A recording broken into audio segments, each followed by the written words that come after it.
2025년도 1월 19일 예배, 특별히 주연절 두 번째 주일 예배를 함께 드리겠습니다. 다 같이 하나님 앞에 우리 사도신경으로 우리 신앙을 고백드리겠습니다. 전능하사 전지를 만드신 하나님 아버지를 내가 믿사오며 그 외아들 우리 주 예수 그리스도를 믿사오니 이는 성령으로 잉태하사 동정녀 마리아에게 나시고 본디오 빌라도에게 고난을 받으사 십자가에 못 박혀 죽으시고 장사한 지 사흘 만에 죽은 자 가운데서 다시 살아나시며 하늘에 오르사 전능하신 하나님 우편에 앉아 계시다가 저로서 산자와 죽은 자를 심판하러 오시리라. 성령을 믿사오며 거룩한 공예와 성도가 서로 교통하는 것과 죄를 사하여 주시는 것과 몸이 다히 사는 것과 영원히 사는 것을 믿사옵나이다. 아멘. 할렐루야. 네, 우리 잠시 세상에 내가 살면서 우리 찬송 부르면서 예배 찬양으로 나가겠습니다. 우리 박수 치시면서 찬양 부르겠습니다. 잠시 세상에 내가 살면서 항상 찬송 부르다가 날이 저물어 오라 하시면 영광 중에 나아가리. 열린 천국문 내가 들어가 세상 짐을 내려놓고 빛난 면류관 받아 쓰고서 주와 함께 길이 살리.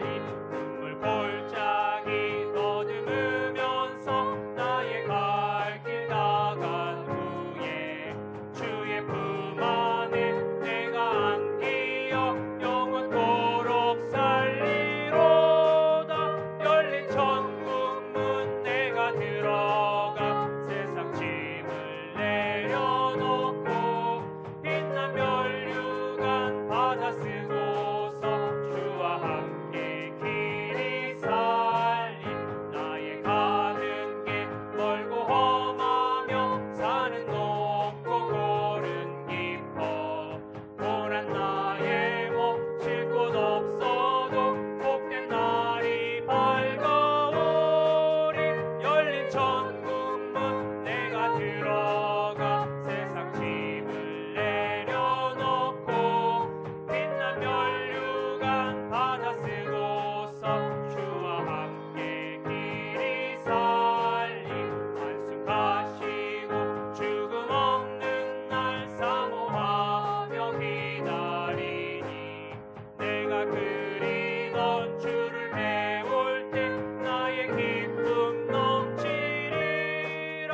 열린 천국문 내가 들어가 세상 짐을 내려놓고 빛난 면류관 받아 쓰고서 주와 함께 길이. 열린 천국문 내가 들어가 세상 짐을 내려놓고 빛난 면류관 받아 쓰고서 주와 함께 길이. 우리 한 번 더 열린 천국문 내가 들어가 세상 짐을 내려놓고 빛난 면류관 받아 쓰고서 주와 함께 길이 살리.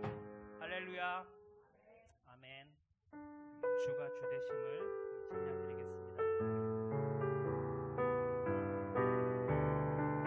나의 하나님 되신 그는 여호와를 찬양드리겠습니다. 내 손에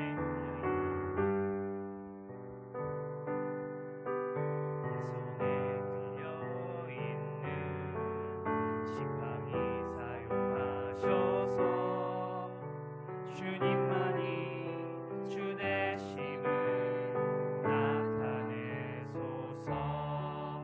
맡겨주신 사명을 감당할 힘을 주시고 주 이름만 높이게 하소서.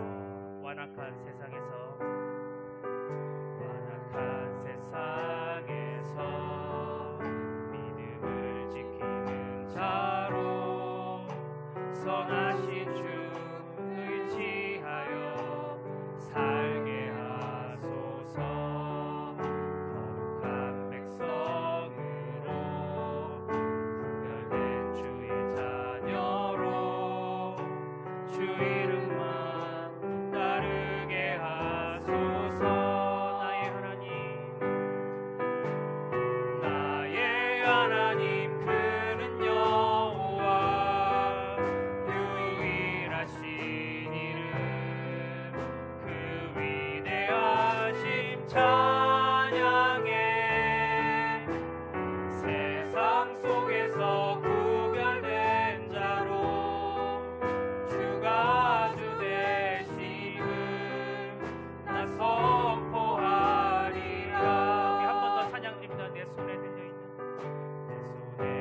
속에서 완악한 세상에서 믿음을 지키는 자로 선하신 주 의지하여 살게 하소서. 거룩한 백성으로 구별된 주의 자녀로 주 이름만 따르게 하소서. 나의 하나님 그는 여호와 유일하신 이름 그 위대하심 찬양해. 세상 속에서 구별된 자로 주가 주 되심을 나 선포하리라. 나의 하나님 그는 여호와 나의 하나님 그는 여호와 유일하신 이름 그 위대하심 찬양해. 세상 속에서 구별된 자로 주가 주 되심을 나 선포하리라. 우리 두 손 들고 찬양합니다. 나의 하나님 그는 여호와 유일하신 이름 그 위대하심 찬양해. 아멘. 세상 속에서 구별된 자로 주가 주 되심을 나 선포하리라.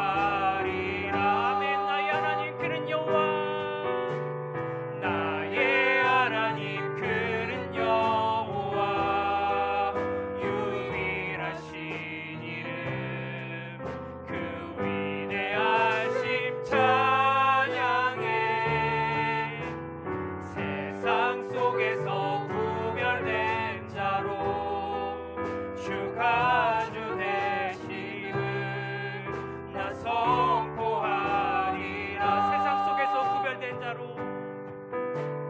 세상 속에서 구별된 자로 주가 주 되심을 나 선포하리라.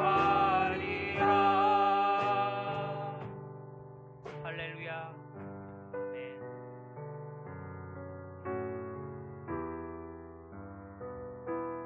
우리가 세상을 살아가면서 세상의 것이 아닌 하늘의 것을 구하게 하는 그런 믿음의 자로 살아갈 수 있도록 인도하여 주시길 바랍니다. 세상을 보니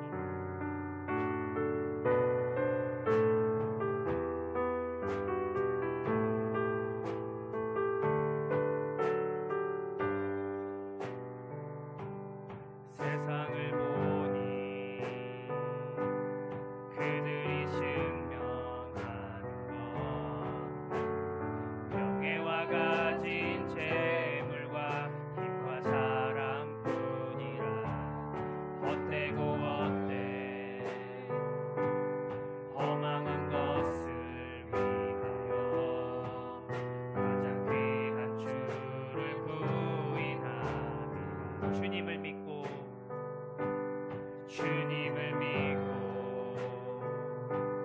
주 안에 살아가는 것 얼마나 복된 일인지 증량할 수 없으리. 주님을 알고 그 안에 살아가는 것 가장 귀한 주를 경험하리라. 하늘의 것을 구하게 하소서. 하늘의 것을 구하게 하소서. 영원한 것을 놓치지 않으리. 영원한 것을 놓치지 않으리. 주님의 말씀 내 삶의 능력 되시니 나 주를 힘입어 그의 뜻 이루리.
것을 구하게 하소서.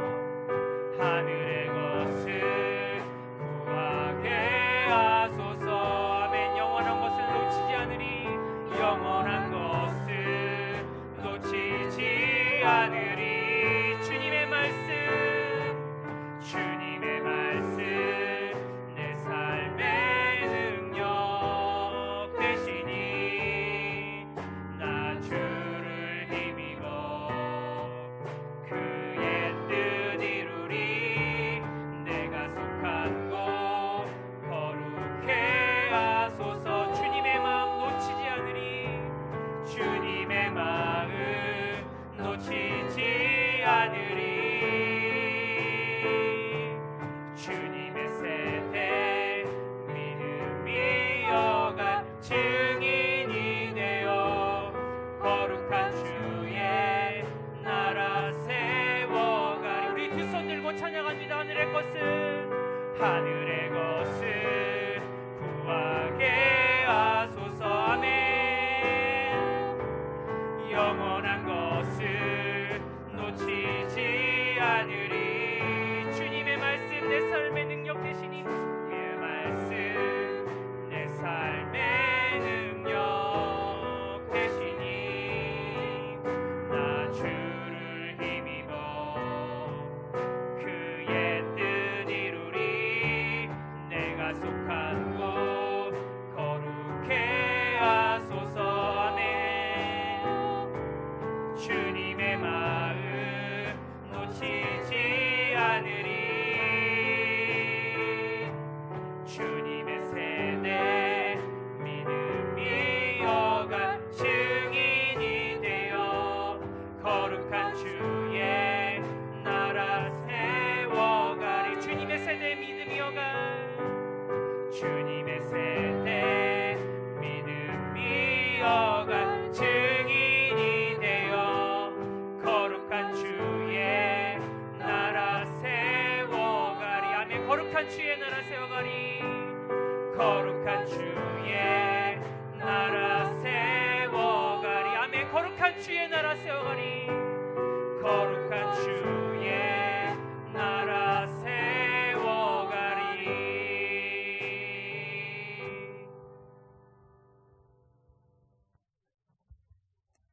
다음은 김윤숙 권사님 나오셔서 기도 인도해 주시겠습니다. 네? 김명숙 권사님 나오셔서 기도 인도해 주시겠습니다.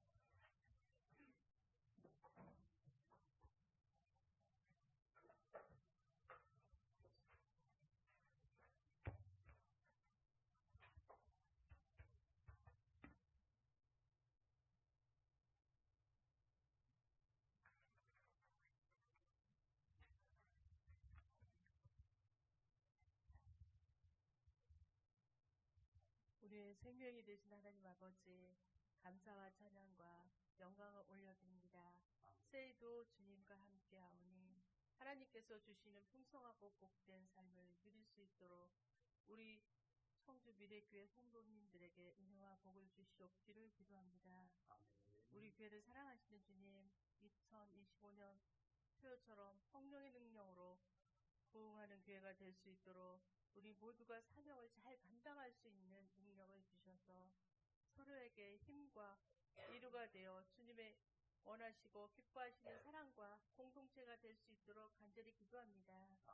우리의 기도를 응답하시는 하나님 아버지, 기도하옵기는 육신의 연약함과 질병의 고통으로 힘들어하는 성도님들을 치료하여 주시고 경제적으로 어려운 성도님들에게 세워지는 은혜를 주시고 관계 속에 힘들어하는 주의 자녀들을 회복시켜 주시기를 원합니다. 놀이터를 영혼을 살리는 축복의 통로로 삼아 주시기를 원합니다. 예수님을 알지 못한 아이들이 예수님을 만나는 역사가 나타나게 하시고 다음 세대의 영혼이 세상 물결에 오염되지 않도록 붙들어 주시기를 원합니다. 혼란한 시기를 지나고 있는 이 나라를 주님께 기도합니다. 탄핵 정국의 수습이 마무리되고 국정이 안정될 수 있도록 주님의 손길로 우리나라를 다스려 주옵소서. 이 시간 말씀을 전하시기 위해 세워주신 담임 목사님에게 성령의 능력을 부어주셔서 그 말씀이 우리의 삶 속에서 은혜의 열매를 맺게 하옵소서.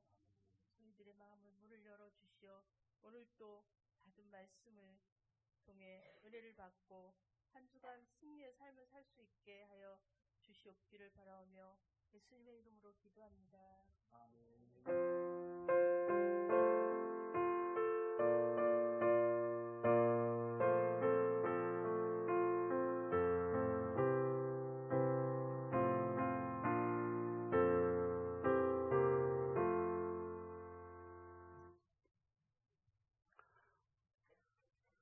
오늘은 주연절 두 번째 주일입니다. 1월 셋째 주 주일을 맞이하는데 올 한 해 성령께서 우리 사랑 성도들에게 큰 은혜 베풀어 주시기를 소망합니다.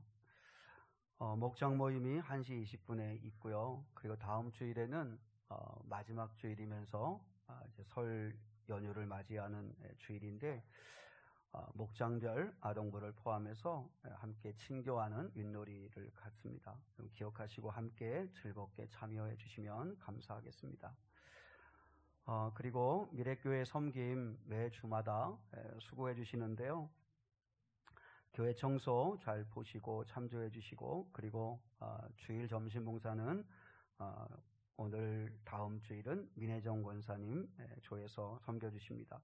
그리고 주일 점심 설거지를 우리 오늘은 사목장 민혜정 권사님 목장입니다. 거기에 속하신 분들 같이 도와서 해주시면 좋겠고요.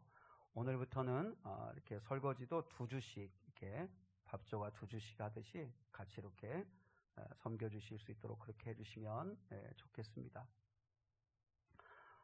그리고 주말 전도도 있습니다. 우리 이번 주 토요일 날도 전도가 있는데 기억하시고 함께 참여하시면 좋겠습니다. 오늘 오신 여러분들을 주님의 이름으로 환영하고 축복합니다. 우리 정호도 아마 이렇게 휴가 받아서 왔는데 더 믿음직스럽고 더 잘생겨지고 그런 것 같아요. 반갑고 감사합니다. 우리 좌우 앞뒤분 같이 이렇게 인사하겠습니다. 건강하고 행복하고 그리고 또한 은혜에 충만하십시오. 이렇게 인사하겠습니다. 시작. 건강하고 행복하고 은혜에 충만하십시오. 네, 고맙습니다. 이제 오늘 주시는 하나님 말씀을 같이 보겠습니다. 오늘 주신 하나님 말씀은 요한복음 1장 29절입니다. 요한복음 1장 29절 말씀을 함께 보시겠습니다.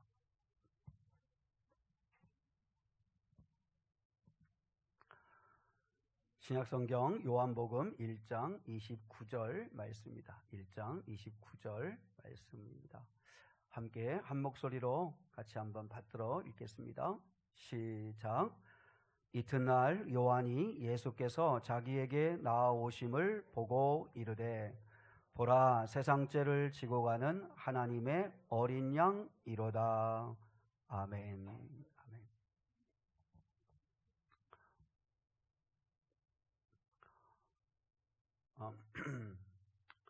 1월 첫째 주 주일 보내고 난 이후에 저희 집사람하고 제가 그 노로바이러스에 감염돼서 그래서 장염으로 고생을 했는데, 근데 그 컨디션이 회복이 안 돼서 어제까지도 매일 두통약을 먹어야 되고 그리고 너무 힘든 시간을 보내고 있습니다. 보통 이렇게 회복이 잘 안 되는데, 그래서 제가 오늘 1부 예배를 마치고서도 설교 말씀이 너무 마음에 들지 않고 너무 주님 앞에도 죄송하고 그런 마음이어서 또 그 공백 시간 그 40분 동안 정신없이 또 말씀을 또 이렇게 수정하고 빼고 그러면서 준비해서 다시 올라와서, 그래서 1부에 녹화한 영상도 도저히 못 올리겠다. 그래서 2부에 지금 다시 좀 녹화해달라고 그렇게 이야기를 했는데, 오늘 주님께서 좀 은혜 주시기를 원합니다. 사람들이 정말 바라는 건 행복하기 원하는 거죠. 그래서 사실 우리가 열심히 사는 거잖아요. 여러분이 자녀들 공부시키는 것도 나중에 너 행복하라고, 또 직장에서 돈을 버는 것도 행복하라고, 그리고 또 돈을 벌어서 맛있는 것도 먹고 여행도 가고 하는 것도 행복하려고 하는 거죠. 여러분, 불행하려고 결혼한 사람 없죠. 그리고 또 싸우려고 결혼하는 것도 아니고 행복하려고 결혼하는 거죠. 그리고 행복하려고 자녀도 낳아서 기르기도 하고 그렇게 합니다. 아마 우리 젊은 아들, 딸들이 열심히 또 친구들 만나서 온라인상으로 게임도 하고 또 노래방에서 노래도 하고 다 즐거우려고 행복하려고 그렇게 합니다. 우리들이 교회를 다니는 것도 아마 행복하기 위해서가 아닐까 하는 생각을 하고, 우리 하나님도 우리에게 행복하기를 원하시는 하나님이시라고 우리는 믿어 의심하지를 않습니다. 그런데도 불구하고 여러분은 요즘 행복하세요? 정말 나는 너무 행복하다, 감사하다, 기쁘다, 이런 마음을 누리고 사시는지 모르겠습니다. 많은 사람들, 믿는 사람이나 믿지 않는 사람들이나 행복하기를 원하지만, 그래서 열심히 정말 정신없이 살아가지만 그러나 행복하지 않다고 말하는 사람들이 너무나 많이 있다는 거죠. 그러면 여러분, 그렇게 행복하기를 원하고 바라고 소원하는데, 근데 우리가 행복하지 않은 이유가 뭘까? 행복을 가로막는 게 있다는 거죠. 행복을 가로막는 게 있다는 것입니다. 그게 뭘까? 우리 한번 생각해 보면 첫 번째는 인간의 악함이라고 생각합니다. 악함. 종종 여러분이 피수첩이라든지 뉴스를 통해서 알고 있지만 한 서초구의 그 초등학교 여교사가 부임한 지 6개월 만에 스스로 목숨을 끊는 일이 있었죠. 얼마 되지 않았죠. 여러분, 사실 요즘 그 아이들이 많이 줄어들어서 이제 출산율이 떨어지고 아이들이 많이 없어서 선생님들의 숫자가 주는데, 아이들이 주는 숫자보다 선생님의 숫자를 줄이는 속도가 더 빠르기 때문에, 그래서 교대를 졸업하고 교원 자격증을 취득하는 게 이게 보통 어려운 일이 아니라고 그러죠. 그리고 또 꿈에 그리던 선생님이 되어서 이제 한 초등학교에 부임을 한 20대 여 선생님인데, 그런데 부임한 지 6개월 만에 너무 괴롭히고 너무 시달리게 만드는 학부모를 만나서 결국은 스스로 목숨을 끊게 되었다고 하죠. 여러분, 이거 20대 젊은 여 선생님의 행복을 누가 빼앗아간 거죠? 여러분, 살다 보면 이 세상에서는 정말 악한 사람들이 많다 하는 생각을 합니다. 근데 외부적으로 세상에 악한 사람들이 많을 뿐만 아니라 또 가만히 보면 내 안에도 악함이 있습니다. 내 안에도 불의함이 있고, 내 안에도 못됨이 있고, 내 안에도 죄가 있다는 거죠. 그걸 성경으로 한번 확인해 보고 싶은데, 자, 디모데후서 3장 1절과 2절만 보겠습니다. 여러분 한번 주보 보시면 같이 한번 읽겠습니다. 마지막 때에 사람들의 그 정서라든지 마음의 상태라든지 삶의 태도가 다 이와 같다, 이렇게 이야기하는 건데, 자, 디모데후서 3장 1절로 2절 같이 한번 읽겠습니다. 시작. 너는 이것을 알라. 말세에 고통하는 때가 이르러 사람들이 자기를 사랑하며 돈을 사랑하며 자랑하며 교만하며 비방하며 부모를 거역하며 감사하지 아니하며 거룩하지 아니하며, 이제 쭉 나오는데요. 사실 이걸 읽으면서 부정할 사람은 아무도 없을 거라고 생각합니다. 내 안에도 이런 모습, 이런 모습, 이런 모습이 다 있구나, 내 안에도 악함이 여전히 있구나 하는 걸 확인하게 될 거라고 생각합니다.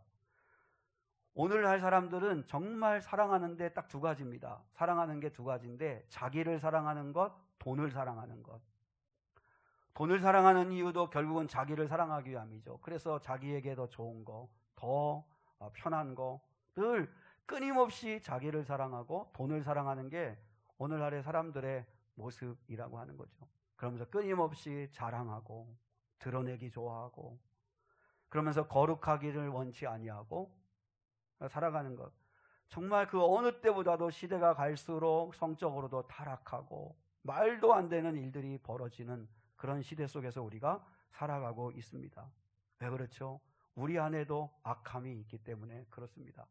여러분, 결혼하는 건 행복하기 위해서 결혼하고 사랑해서 결혼하는데, 근데 결국은 서로 미워하고 서로 갈라서고 서로에게 상처 주고 원망하고, 왜 그렇죠? 우리 안에 이런 악함이 못됨이 있기 때문에 그렇죠. 인간의 행복을 가로막는 또 이유는 인생의 허무함입니다.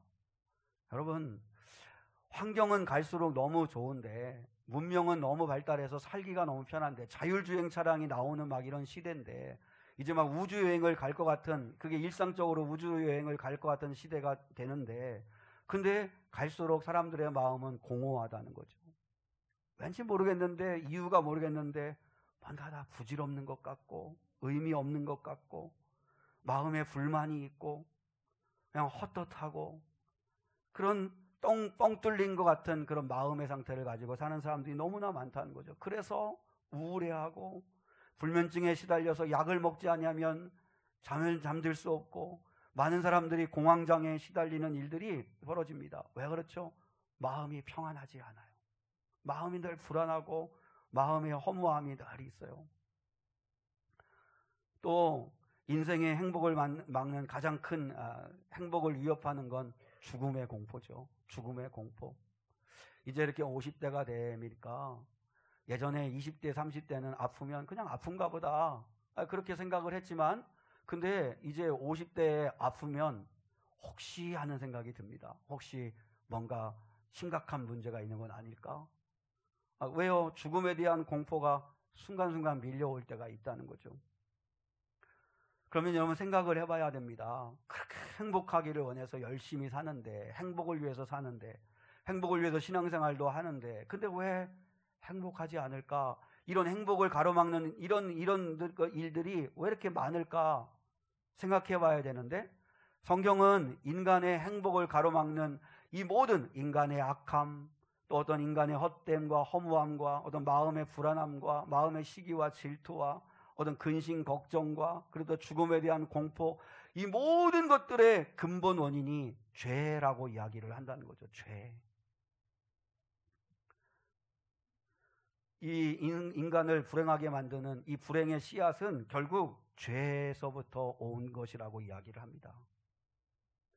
그럼 죄가 뭐죠? 죄는 하나님 없이 내 힘으로 살겠다는 거죠. 죄라고 하는 게 하마르티아라고 하는 거잖아요. 하마르티아가 뭐냐면 관역에서 벗어난다는 뜻이잖아요. 관역에 조준을 해서 쏘았어요. 총을 쏘고 화살을 쏘는데 근데 그 화살이 총알이 관역에서 훨씬 더 벗어나는 게 그게 죄예요. 하나님의 뜻대로 하나님과 함께 더불어 하나님이 원하시는 삶을 살아야 행복한 게 인간인데 근데 하나님을 떠나서 하나님을 마음에 두기를 싫어하면서 자기가 내 인생의 주인 되어 살아가 보려고 하는데 살아보는 삶의 인생은 결국 행복하지 않다는 거죠. 죄가 우리 안에 도사리고 있는 한 행복하지 않습니다. 행복하고 싶은데 죄라고 하는 것 때문에 행복하지가 않는 게 그게 우리의 현실이죠. 많은 사람들은 하나님이 계시지 않다고 생각하고 나는 무신론자다 생각하고 하나님이 살아계시다는 걸 모르겠다고도 이야기하는데 그러나 여러분 우리는 성경의 약속의 말씀을 믿는 사람들인데 성경은 분명히 말씀합니다. 하나님이 창조자시라고. 그러니까 우리가 하나님 앞에 겸손하다는 게 뭐냐면 하나님이 창조자이시고 나는 그분의 피조물이라는 걸 인정해야 합니다. 나는 그분의 피조물이다. 그리고 하나님은 창조자로서 우리를 만드실 때 복 주시려고 원래 만드셨습니다. 하나님은 원래 우리를 남자와 여자를 만드시고 가정을 이루게 하시고 서로 사랑하게 하셔서 행복한 가정을 이루고 에덴 동산에서 행복하게 살도록 하나님이 우리를 원래 계획하신 거였죠. 자, 우리 한번 창세기 1장 27절 28절 한번 읽어보겠습니다. 하나님은 우리에게 복 주시기를 원하시는 분이었다는 걸 확인하겠습니다. 시작. 하나님이 자기의 형상 곧 하나님의 형상대로 사람을 창조하시되 남자와 여자를 창조하시고 하나님이 그들에게 복을 주시며 하나님이 그들에게 이르시되 생육하고 번성하여 땅에 충만하라 땅을 정복하라 바다의 물고기와 하늘의 새와 땅에 움직이는 모든 생물을 다스리라 하시니라. 여러분 하나님은 남자와 여자를 만드시고 제일 먼저 명령 주신 게 아니라 복 주셨습니다. 복. 하나님은 우리에게 복 주시기를 원하시는 분이죠. 우리가 행복하기를 원하시는 거죠. 그런데 인류의 조상인 아담과 하와가 하나님의 말씀을 듣지 아니하고 하나님의 말씀을 거역하고 선악을 알는 죄를 알게 되는 열매를 따먹음으로 인해서 인간 안에, 아담과 하와와 그 이후에 태어나는 모든 인간들 안에 죄성을 가지고 태어나게 된 거죠. 죄를 가지고 태어나게 된 거죠. 여러분, 그 죄성을 가지고 태어난 인간들이 내 인생의 운전대를 내가 주인 되어서 몰아가 보지만 계속 교통사고 내고 계속 전복되고, 여러분, 결국 행복으로 가는 게 아니라 불행으로 가는 인생의 길이 얼마나 많은지 몰라요. 로마서에서 분명히 말했어요. 모든 사람이 죄를 범하였음에 하나님의 영광에 이를 수 없다. 모든 사람은 죄인이다. 또 로마서 6장에서 죄의 삭은 사망이다. 그리고 그 죄는 욕심이 잉태한 즉 죄를 낳고, 죄가 커지면 사망에 이르게 되는 거다. 결국은 우리의 죄는 욕심으로부터 시작되고, 그리고 또 그것이 자라서 결국 사망의 영원한 심판에 이르게 되는 게 우리 인생의 운명이었다는 거죠. 그런데 오늘 세례 요한이 뭐라고 증언하는가를 우리가 주목해야 합니다. 세례 요한이 오늘 1장 29절에서 엄청난 증언을 합니다. 죄로부터 자유케 되어질 길이 있다고 증언을 합니다. 다시 말하면 죄 문제를 해결할 수 있다는 이야기죠. 그러면 어떻게 될 수 있어요? 행복할 수 있는 길이 있다는 거죠. 행복할 수 있는 길이 있다. 자, 다시 한번 29절을 읽겠습니다. 같이요. 시작. 이튿날 요한이, 다시요. 시작. 이튿날 요한이 예수께서 자기에게 나아오심을 보고 이르시되, 보라, 세상 죄를 지고 가는 하나님의 어린 양이로다. 예수님을 보고 뭐라고 이야기했냐면, 드디어 이제 요한과 예수님이 만났어요. 만났는데 그때 요한이, 세례 요한이 뭐라고 이야기해요? 보라, 저분이 세상 죄를 지고 가시는 하나님이 보내신 어린 양이로다. 인간을 불행하게 만드는 모든 불행의 원인들, 행복을 가로막는 그 모든 원인들의 근본 원인인 죄, 그 죄의 문제를 해결하시기 위하여 하나님의 어린 양 화목제물로 예수님이 오셨다는 것을 선포하고 있죠.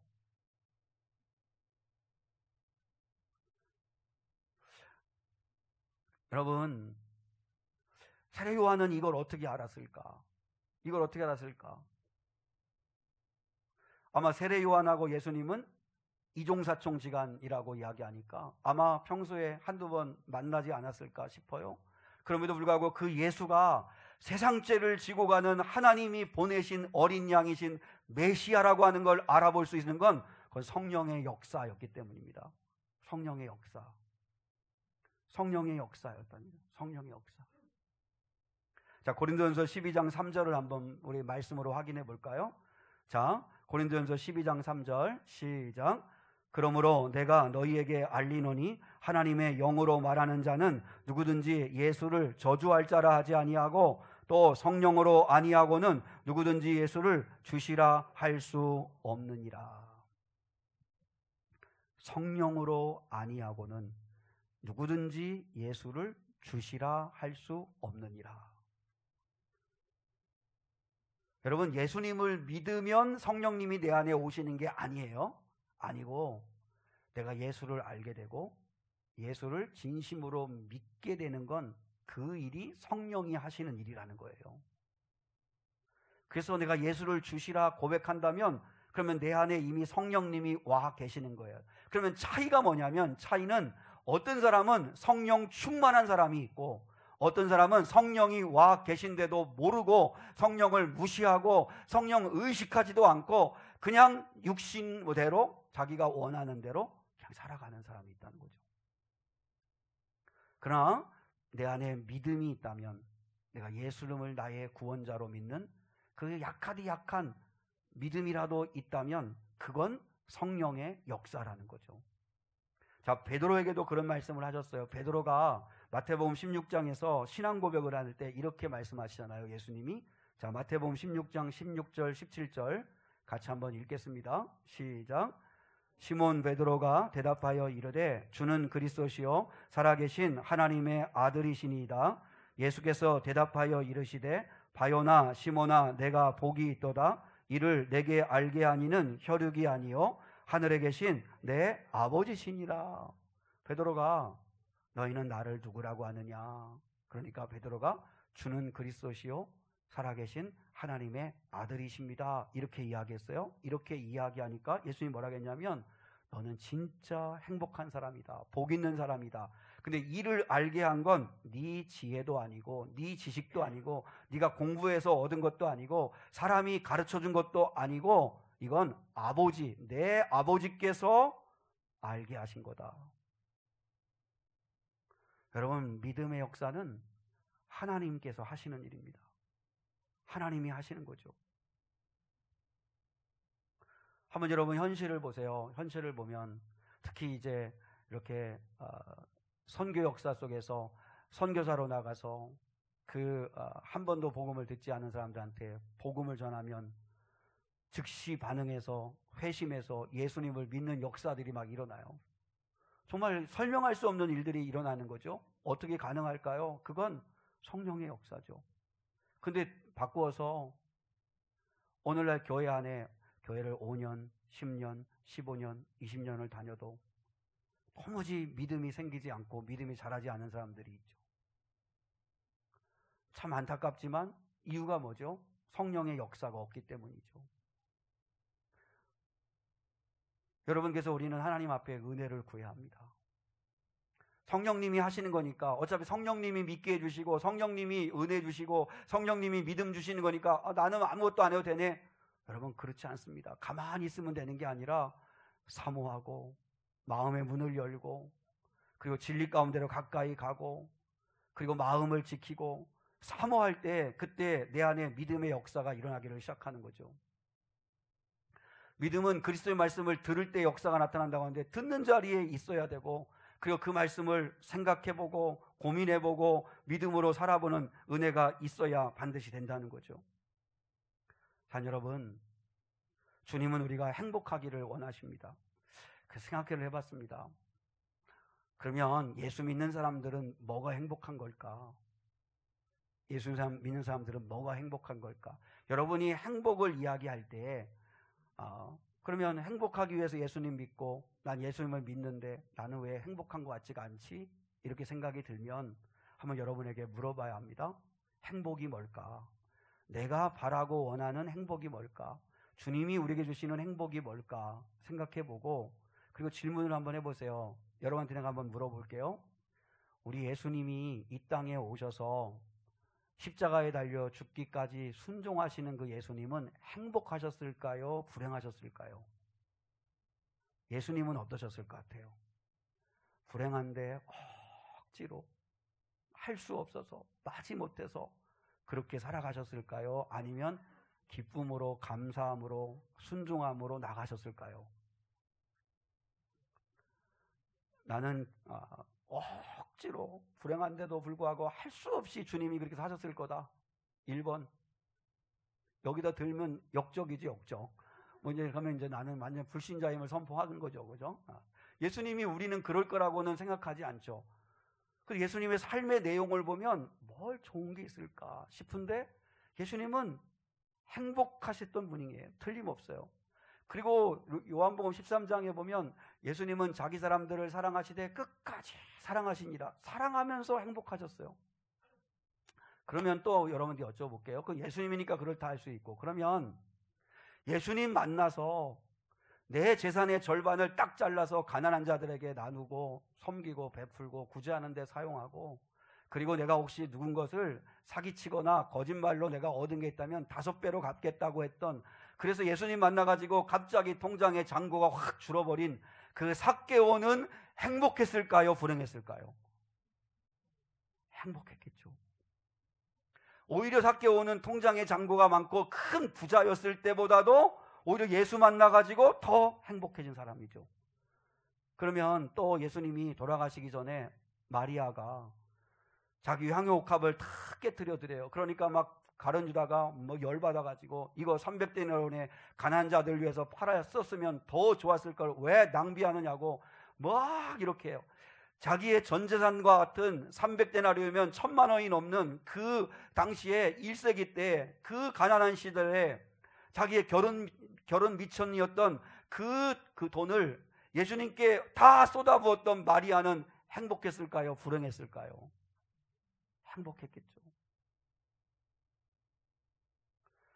이 세상 사람들이 원하는 행복은 조건입니다. 조건. 내가 원하는 거 얻고 물질적으로 풍요해지고 그리고 속 편하게 사는 거. 그게 세상 사람들이 원하는 행복이지만, 그러나 기독교에서 말하는 행복은 조금 더 다르죠. 저는 예수 믿고 행복한 게 뭘까? 제가 설교하는 사람이니까 생각해 보았는데, 첫 번째는 동행의 은혜입니다. 내가 혼자 살지 않게 되고 주님과 같이 살아갈 수 있게 된 거, 주님을 내가 붙들 수 있게 된 거, 정말 힘들고 어렵지만 외로울 때도 주님을 의지하고 주님과 함께 인생의 길을 갈 수 있게 된 거, 주님과 같이 살게 된 거, 동행의 은혜. 그리고 또 하나는 눈이 열린 은혜입니다. 가치관이 달라지고 기준이 달라진 거. 사랑 여러분, 하나님은 아세요? 하나님은 지난 수요 예배 시간에 민수기 11장의 말씀을 나눴었는데, 이스라엘 백성들이 매일 먹는 만나는 지루하고 맛없고 싫다. 고기를 달라, 고기를 달라. 애굽에서는 우리가 이런 거 먹었는데 왜 고기 안 주냐 하면서 원망하고 불평합니다. 근데 우리는 매일 내려주시는 만나의 은혜는 모르고 특별한 고기의 은혜, 특별하고 놀라운 그런 은혜만을 구하는데, 여러분 아세요? 하나님이 행복은 어디다 숨겨놨는지 알아요? 세잎클로바에 숨겨놨어요. 천지빛깔로 그냥 널려져 있는 세잎클로바 같은 것. 시시하고 일상적이고 반복되고 사소하고 익숙한 것 속에 행복을 넣어놨다는 거예요. 근데 우리는 매일매일 주시는 만나로 감사하고 기뻐하고 하는 눈이 열려야 되는데, 특별한 게 임해야만 내 인생에 하나님의 은혜가 임하는 것처럼 생각한다는 거죠. 하나님은 매일 어김없이 우리에게 부어주는 익숙함, 일상생활 속에 은혜를 다 숨겨놓으셨어요. 그 속에서 감사를 찾아낼 때 우리는 비로소 행복할 수 있는 거죠. 우리 사랑하는 여러분, 예수 안에서 진정한 행복이 있음을 기억할 수 있으면 좋겠습니다. 하나님의 사랑에 집대성한 거, 이게 너희들의 행복의 원천이여 한 게 요한복음 3장 16절로 18절입니다. 우리 같이 한번 말씀 읽어보겠습니다. 요한복음 3장 16절로 18절 시작. 하나님이 세상을 이처럼 사랑하사 독생자를 주셨으니 이는 그를 믿는 자마다 멸망하지 않고 영생을 얻게 하려 하심이라. 하나님이 그 아들을 세상에 보내신 것은 세상을 심판하려 하심이 아니요 그로 말미암아 세상이 구원을 받게 하려 하심이라. 그를 믿는 자는 심판을 받지 아니하는 것이요 믿지 아니하는 자는 하나님의 독생자의 이름을 믿지 아니하므로 벌써 심판을 받은 것이니라. 하나님이 나를 이처럼 사랑하사 독생자를 주셨다.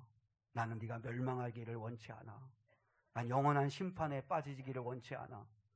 네가 불행 가운데 살기를 원치 않아. 난 네가 눈이 열렸으면 좋겠고 너와 함께하는 나를 봤으면 좋겠고 내가 너희를 어느 곳으로 어느 길로 어디로 인도하는지를 알았으면 좋겠고, 그래 내 인생의 운전대를 네가 운전하려고 하지 말고 내 인생의 운전대를 주님께 맡기고 나는 조수석에 앉아가지고 그 옆으로 지나가는 경치 구경하면서 주님과 함께 인생의 길을 함께 동행하는 그 은혜를 나는 네가 누렸으면 좋겠어.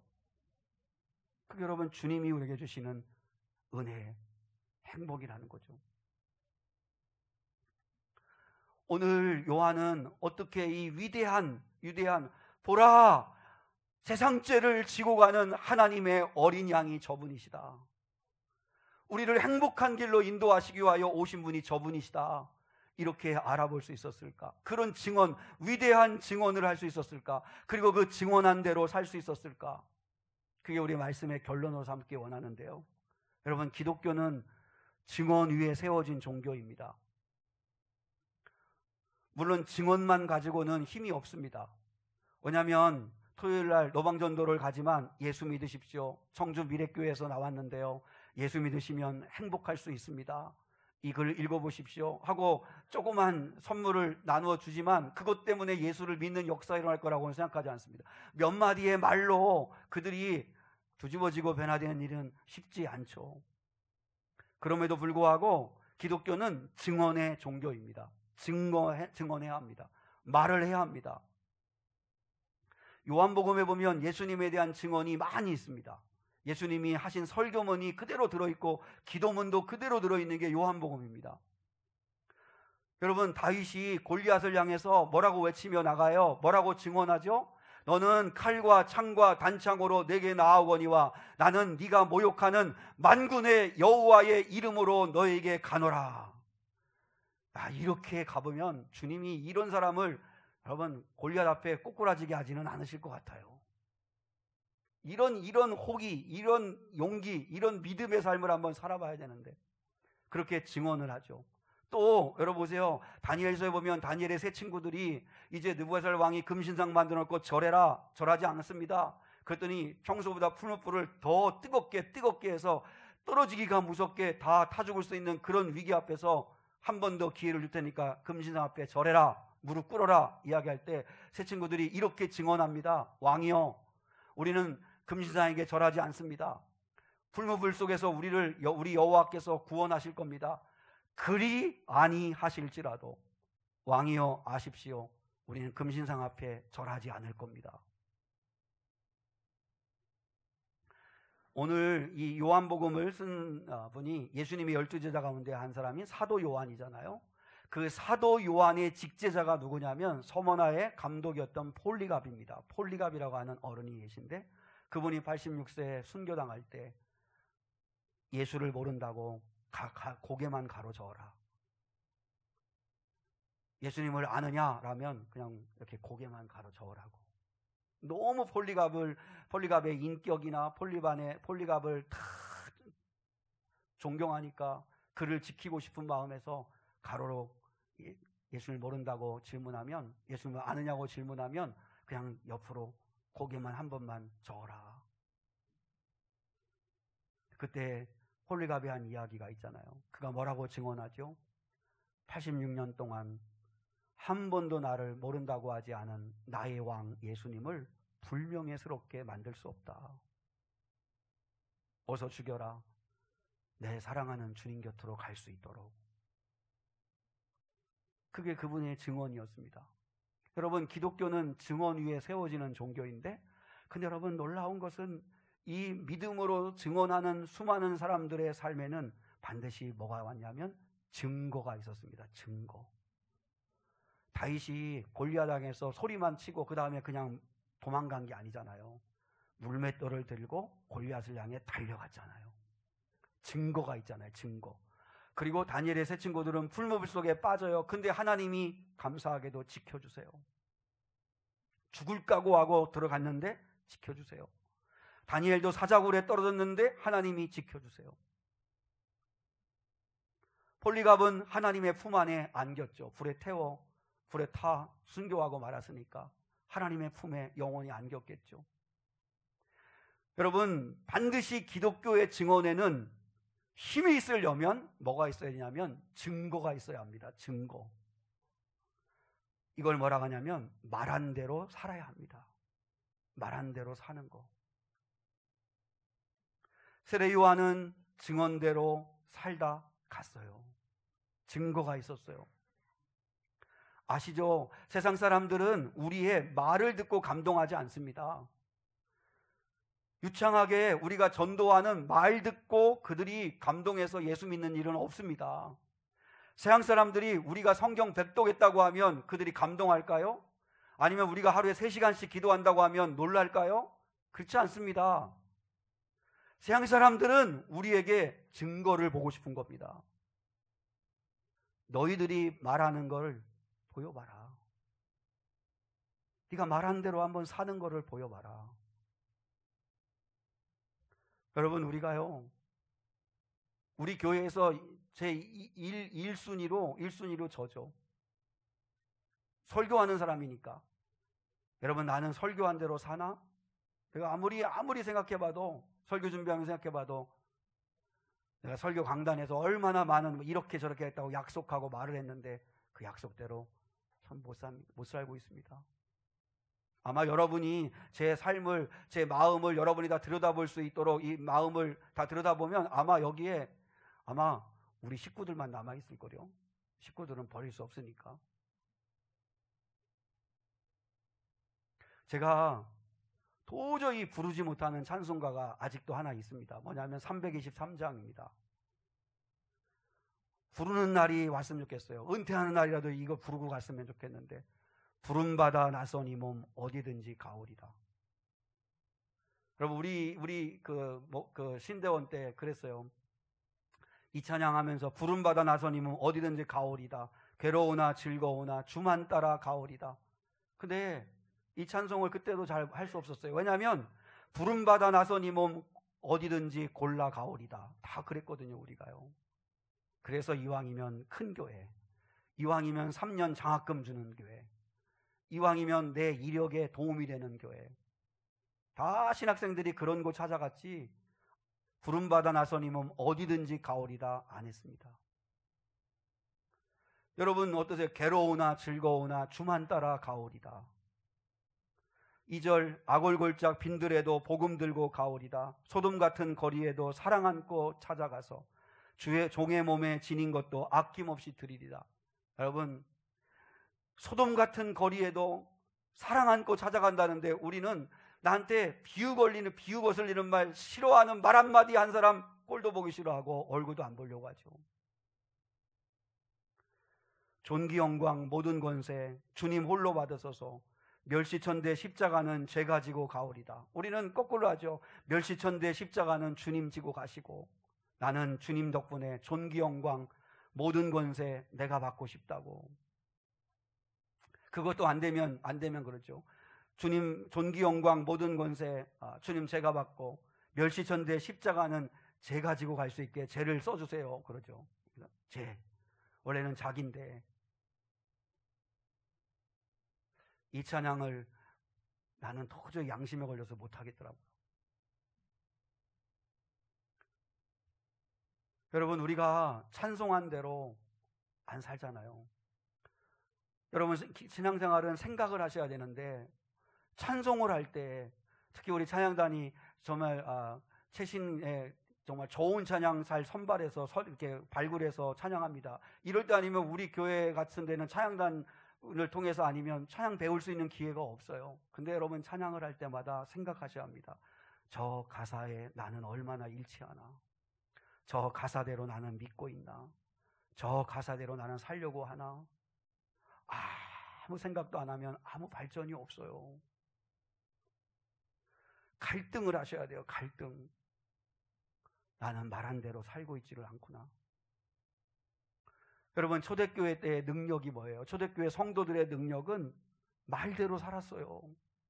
초대교회 때는 교세가 큰 것도 아니었고요, 건물이 있는 것도 아니었고요, 건물이 없어서 다 집에서 모였잖아요. 가정집에서 모였잖아요. 근데 초대교회 때의 그 능력이 뭐였어요? 그들은 증언한 대로 살았어요. 증언한 대로 살았어요. 고난 중에도 인내했고요.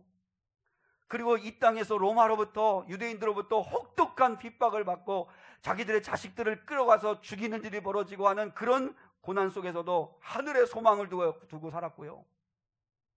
그리스도의 사랑으로, 그리스도가 말씀하셨죠. 원수도 사랑해라.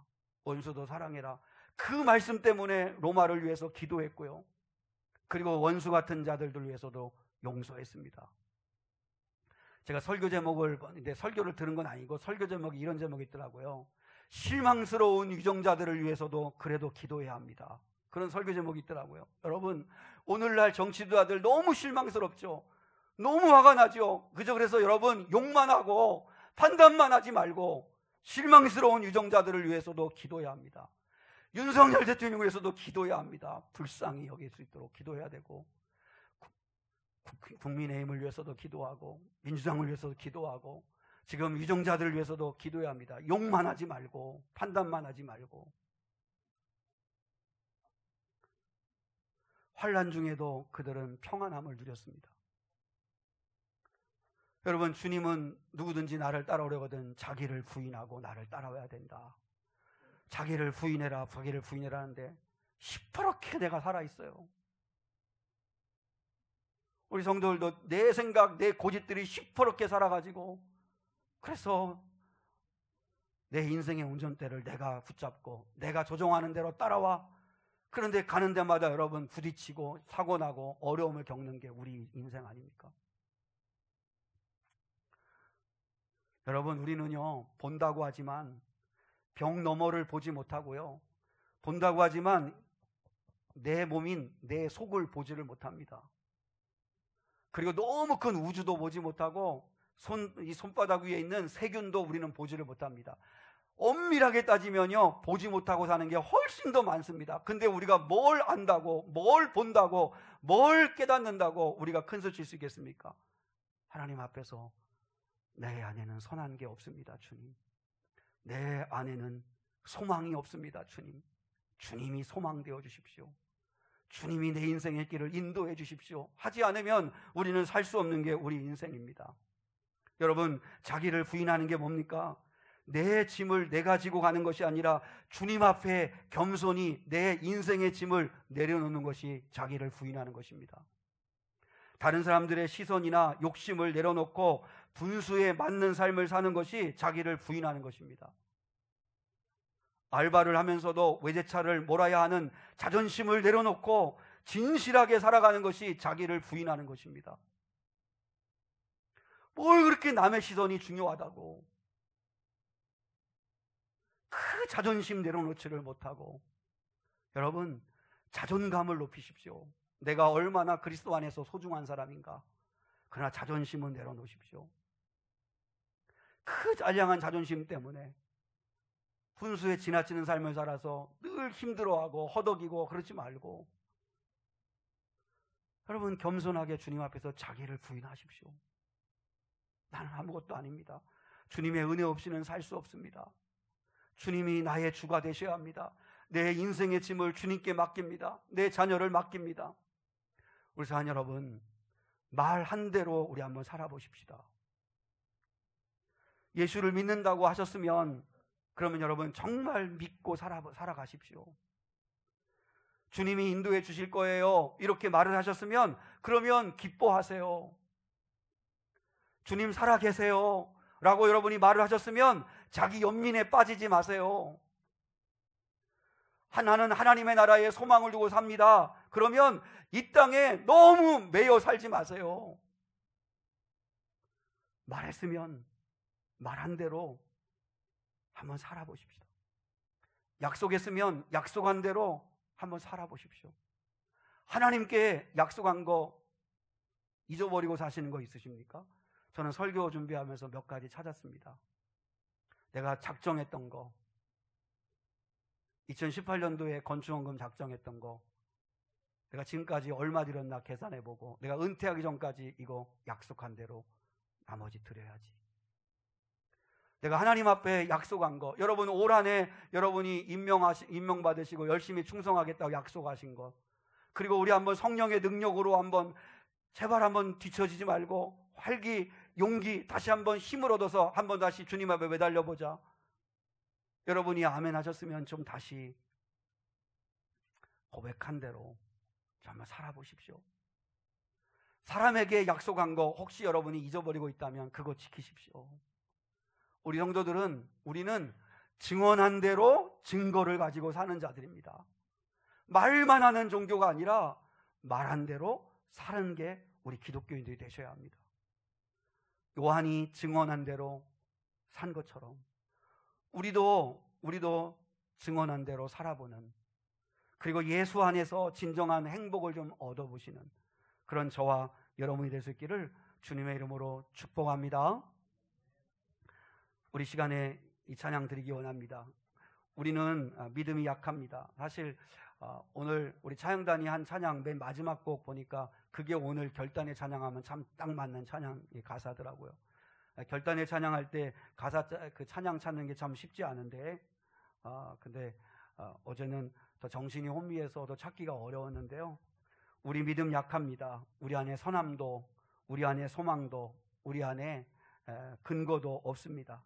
그저 주님의 은혜 구하고 주님 바라보면서 살자는 마음으로 우리 이 찬양, 우리 인생길 아침 안개 눈앞 가리듯이 어둡지만 내 믿음, 의심 쌓일 때도 있지만 그래도 주님 앞에 나가고 위로하시는 주님 붙들고 나를 도우시는 주님 붙들고 우리 한번 살아보자고 하는 마음 가지고 이 찬양 결단의 찬양으로 올려드리겠습니다.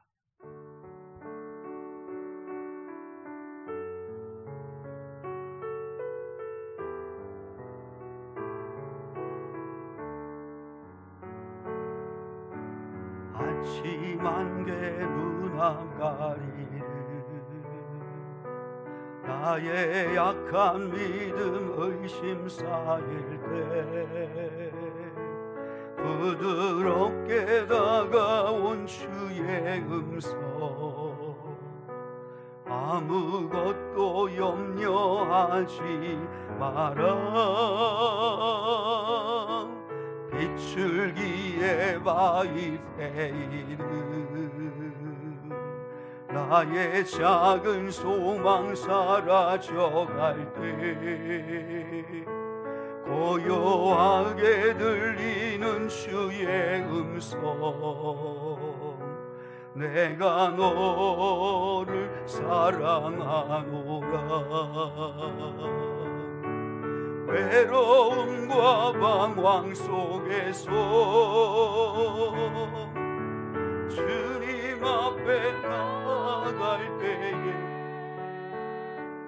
위로하시는 주님 나를 도우소 상한 나의 마음 감싸 주시네 십자가의 보혈로서 주의 크신 사랑 알게 하셨네 주님께 감사하리라 언제나 주님께 감사 외로움과 방황 속에서 외로움과 방황 속에서 주님 앞에 나아갈 때에 위로하시는 주님 나를 도우소 상한 나의 마음 감싸 주시네 십자가의 보혈로서 그의 크신 사랑 알게 하셨네 주님께 감사하리라 주님께 감사하리라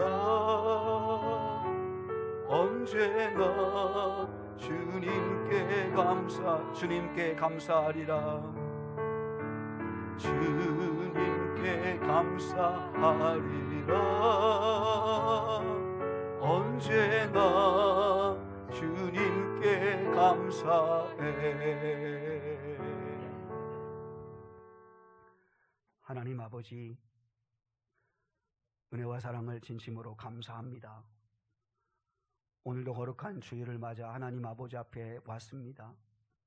하나님 우리는 정말 행복하기를 원하지만 행복을 가로막고 있는 악함과 허무함과 죽음과 구조적인 악과 이 어둠의 권세의 역사로 인하여 우리는 행복을 누리지 못할 때가 얼마나 많은지 모릅니다. 근본적으로 그 모든 행복을 가로막는 어둠의 것들은 죄로부터 왔음을 알게 해주시고 보라 세상 죄를 지고 가기 위하여 오신 하나님의 어린 양이 예수이시다 선포한 그 증언을 듣게 하시고 예수만이 우리의 모든 불행의 씨앗을 씻어내고 진정한 행복된 길로 인도하실 수 있는 분임을 아는 저희가 되게 하옵소서. 뿐만 아니라 하나님 말한 대로 살아보게 하옵소서. 아버지 하나님이여 예수님도 말씀하신 대로 사신 것처럼 요한도 사도 요한도 세례 요한도 증언한 대로 산 것처럼 초대교회 성도들도 믿음의 사람들도 다 증언대로 산 것처럼 저희들도 말한 대로 약속한 대로 고백한 대로 사는 자들 되게 하옵소서. 그리하여 하나님 영광을 보는 거룩한 자들 되게 하옵소서. 아버지 앞에 귀한 예물을 가지고 나와 드린 1부, 2부 예배 손길들마다 복 주시고 하나님의 은혜가 충만하게 하옵소서. 아버지 하나님이여, 물질로 어려움 당하지 않도록 교회를 축복해 주시고 또한 드리기를 즐거워하는 성도들 되게 하시며, 아니 드릴 수 있는 형편과 믿음이 아버지여 또한 은혜가 충만케 하옵소서. 감사하옵고 사랑이 많으신 예수 그리스도의 이름으로 기도드리오며, 지금은 우리 주 예수 그리스도의 은혜와 하나님 아버지의 극진하신 사랑과 성령 하나님의 함께 하심이 오늘 여기 모여 예배한 거룩한 성도들 위에 영원히 함께 하시기를 축원하옵나이다. 아멘.